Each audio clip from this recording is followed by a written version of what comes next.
than a cop car.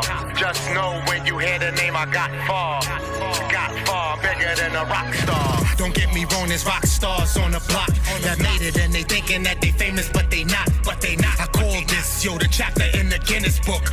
And I mastered giving y'all a different look. With a new sound, better reach new crowds. I've been the best, why y'all acting like it's news now? Well, let me give you more feelings on some numb shit. So anything you say or how you view me on some dumb shit. Said I'm not the one, pray for twice the rap. I'm hard, and that's to the core, like Michael's bags. About business, how many outlive this? Ain't about no birds, I'm counting chickens. Nah, greatness was always in my genes. Like a old dollar, whole lot of hating what it seems. No conversation, but if I ain't the top star from day one, I knew I would be bigger than a rock star. Right now, Hush bigger than a rock star.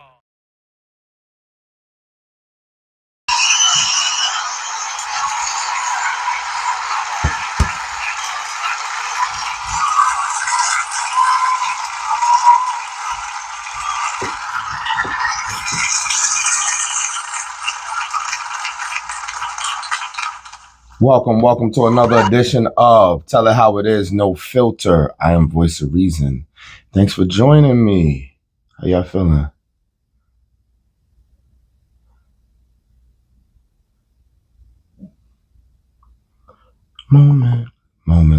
Moments, right?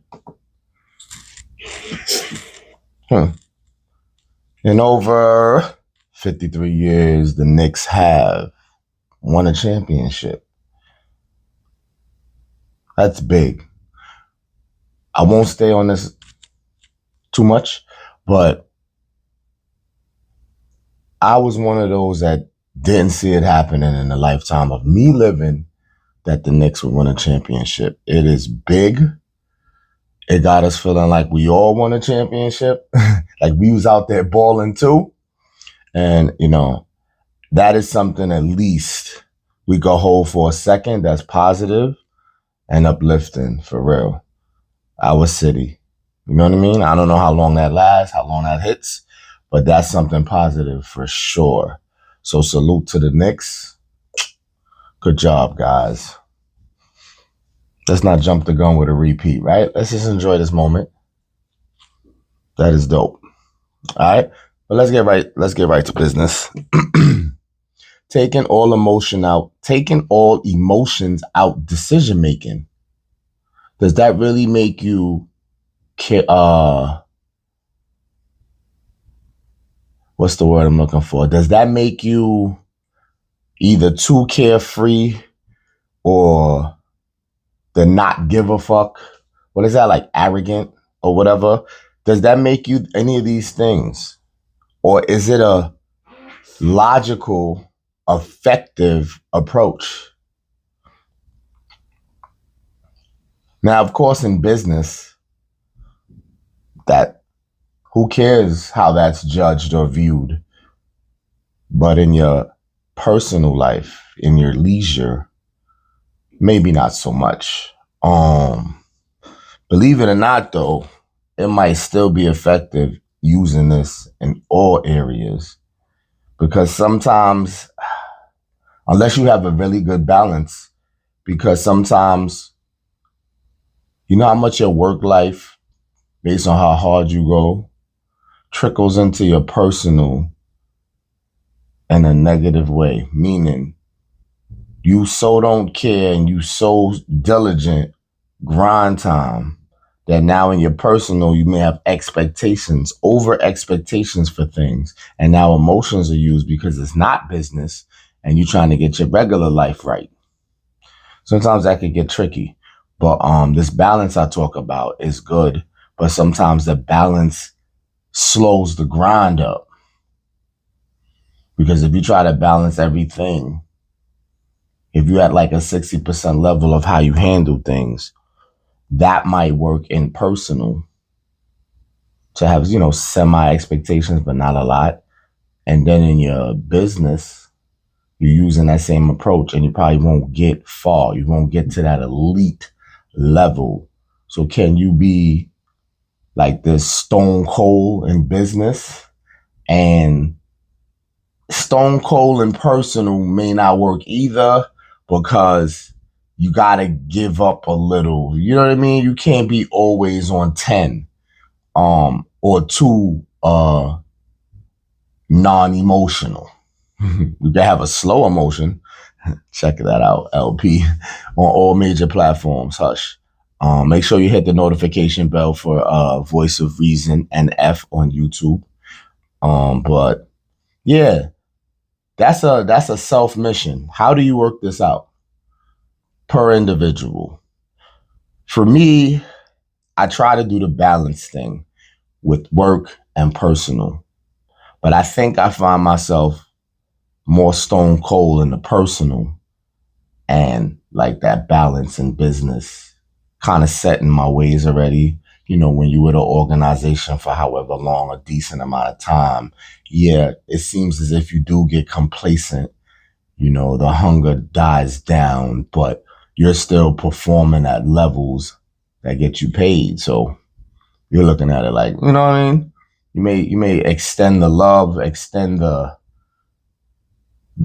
stone cold, not even stone cold. You could extend your talents and your effectiveness, but it's not really gonna go past the copy paste of what you've been doing if you've been working something for a long time. But I'm not too pro or con. It's probably in the middle on this statement as far as take all emotions out, decision making. Goals matter too. You could want to be like this stone cold in business. You could not want a personal life, really. And if you stand tall on the fact that a personal life, and that means partner, kids, etc., if you're so strong on not wanting that at the moment, at the time, then you can do this for sure.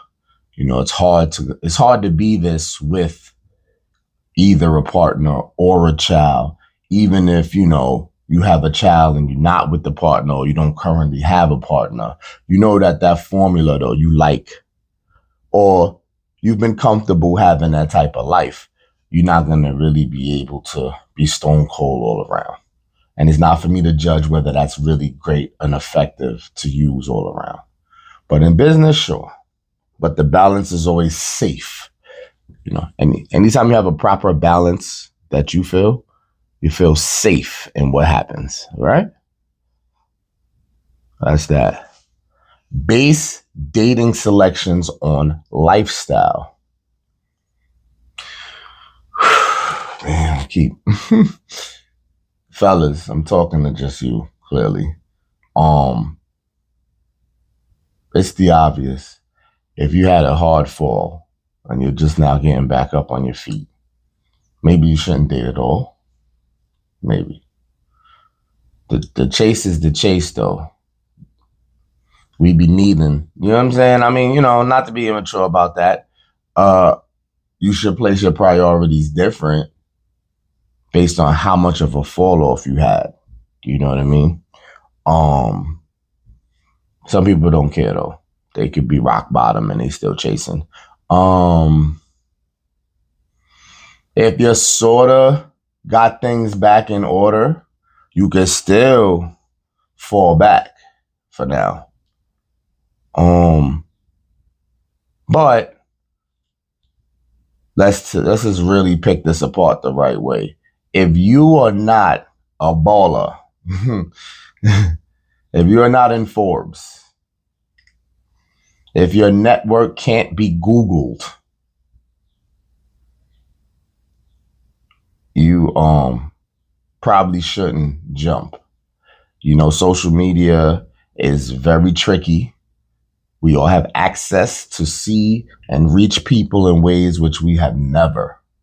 So if you see something you like, many approaches in just a like, maybe an emoji comment, and then as far as a DM, right? Direct message, you just bold. So what did I just say? If you're not what? You can't feel untouchable as far as reaching anybody, reaching out to anyone, hollering at any type of chick that you see that you want.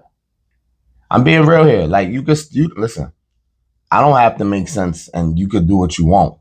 But I'm just saying as far as what you expect to receive out of it. Sometimes you get hit, we can hit the lotto. We can hit that parlay. But is it in favor of? This is to maintain the stress levels down, mental peace. Because yes, you can go against what I'm saying and still try to get whoever. And then that's not rewarding per se. It come with shit. So this is simple. You know the range you're in. You know what you can do. You know what entertains you. You know your life. I should hope you know your life.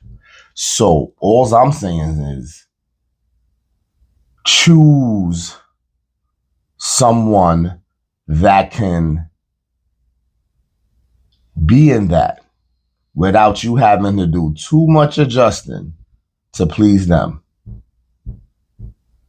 This is where you sort of take emotions out, right? You bring somebody in that can just blend in with what you got going on. I'm not saying that if they're motivational in a positive way, them coming in can level you up, level them up. That's in a positive light. How often does that happen though? So does someone you select always have to be uplifting? Or as long as they could go along with the program you got and it eventually has its own plans of leveling up? That's what you need.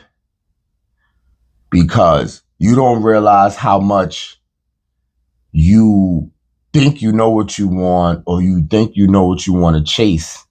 And when you see that there's no real progress, no change, no growth, even if it's not an apparent loss or setback, unless you always plan to stay stagnant anyway, then so be it.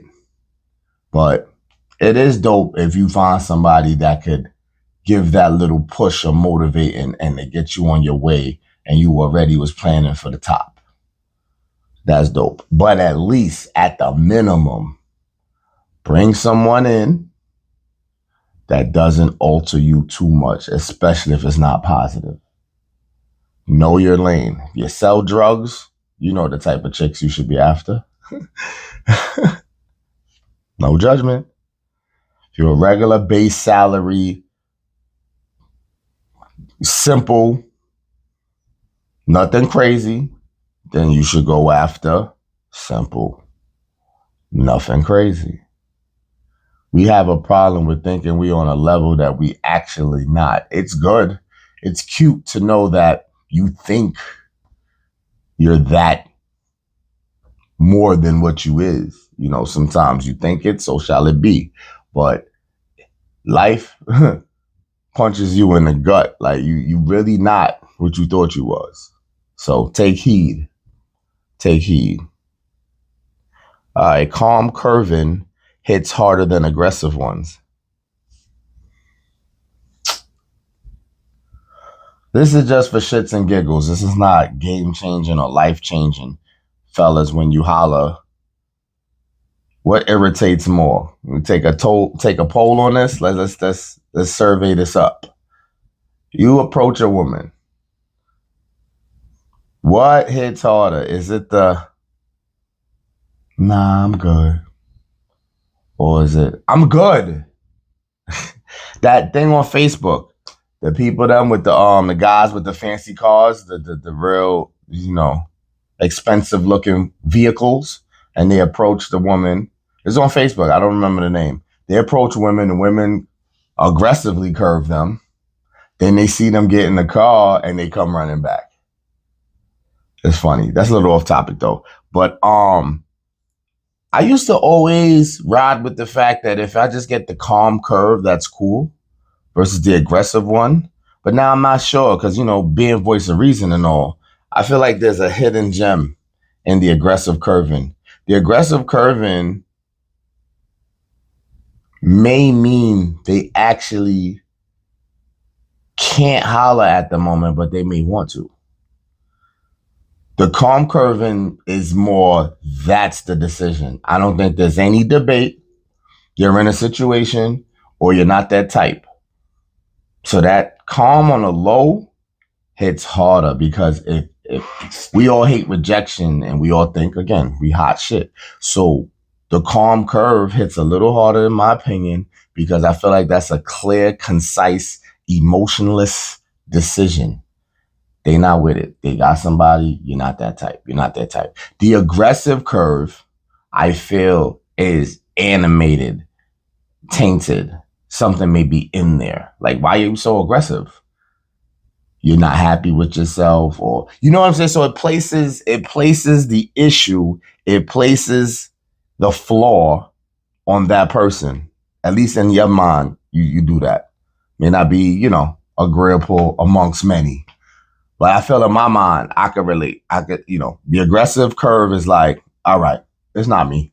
It's not me. They got something going on. The calm curve may make me say it's me. You're like, yeah, man, calmly no, huh? You got somebody? So now if you go into them type of details, you're setting yourself up because yes, if they have somebody and that's the reason they don't, you can also say, okay, it's not you if you need that much of a validation. But I don't want to know. The nah, I'm good is enough. Whether I create the fantasy that they got somebody, otherwise I'm in there, or I'm just not their type. You're not going to be everybody's type. That cold approach, yeah, that's going to humble you. But that's how we put that together. So what do you think, fellas? Are both, they're equal? There's nothing that hits harder? Or you kind of see where I'm going with this? Because I used to really feel like the calm curving was like, wow. I don't know. Well, no, that's what I'm saying. My bad. Yeah, I am saying the calm curving hits harder than the aggressive one. That's confidence. They're sure that they're not rocking. Leave your comments and I would love to hear how you feel. All right. And closing out, making themselves present is a mind game. Fellas, let me give you something, a gem right here. If a woman is in your vicinity, now watch the room. If you enter a room and a woman's already in your vicinity, that's not the same thing. That's not what I'm saying. If you enter a room and then a female enters in that vicinity, there's some things you have to pay attention to. There's not just, but if they're in your vicinity, you catch any eye contact, you could just feel, read the room, get that energy. It's a mind game because one, they might just need validation. Two, it may just be a sporadic, I need validation. Meaning like that moment more than any they need it. Sometimes they just 24/7 need it. Or the best of the three, they really want you to approach. And this is where it's a mind game because you don't know until you say something, right? But does that place you in a beneficial area? Because suppose it's the one of the two over that three. Because whether they need validation all the time or something popped and they just need instant gratification, none of those work out for you. So I'm not saying not to approach. You know, if you want to roll dice, roll dice. Just know that I'm seeing it at louder volumes now. Listen, you got to be in it to win it. If you're in your dating bag and you want multiple, options to try to find who you want to really kick it with, and that's your motivation, then every time you're placed in this scenario and you like what you see, fellas, I would say go, gun ho. For the guys that's like, they might already have a roster, they're kind of slowing up on things right now, I would debate this scenario. That don't mean don't. You choose which one of those scenarios you want to give energy to. Let's go back to getting your life together. taking all emotions out decision making. If you know you're not in a good space, no, I meant the dating selection. My bad. The base the dating selections on lifestyle. That's also where you do that. Because based on where you at, you know, if you in, the hell you doing in the Gucci store? I'm just being hypothetical. And a female come in your vicinity in the Gucci store. If your lifestyle is not Gucci related, would you really approach? Maybe. You got the cold approach guys that's just going for like whatever, you know what I'm saying? I'm outside type vibe. And they're going to attack everything that they find appeasing. Fine. But notice that, fellas. Read the room. And, you know, to add another gem to that, you got 2.5. If a woman is in your vicinity, you got 2.5. If you don't make if you too hezzy, I'm telling you, if I'm lying, I'm dying. If I'm lying, I'm flying. But if they're in your vicinity, they made themselves they put themselves there. You didn't go into their space. You got 2.5. If you debate, hesitate at all, that shit is shot. So now I went from, it's kind of like your fault now. This is a mental fucking meltdown. Look, they came in your vicinity. Whether it was for instant gratification, just on the fly, or they need validation all the time, or if they like you. Either way, if you let the 2.5 go, now it shatters it all. It's like, oh man, they mad is like, I wanted gratification or validation from this indecisive ass motherfucker. Or damn, you know, I liked him. Because women be feeling like, yo, you don't see me? I'm placing myself here. You don't see me? You bugging. Let's go. Or be it. They're going to think your sexual market value drops. You don't have confidence in yourself. You're not really an alpha. You don't really get to it. That's what they're going to think. You don't have to care. But if you already made the decision to not approach, what the fuck you care? I'm talking about stay out of that hesitation, not sure shit. Kind of just make the decision. Know what you're going to do, know what you're not. And that's it. Or not feeding no energy at all, so you don't care what I say right here about that. But either way, that is mind games. You hear me?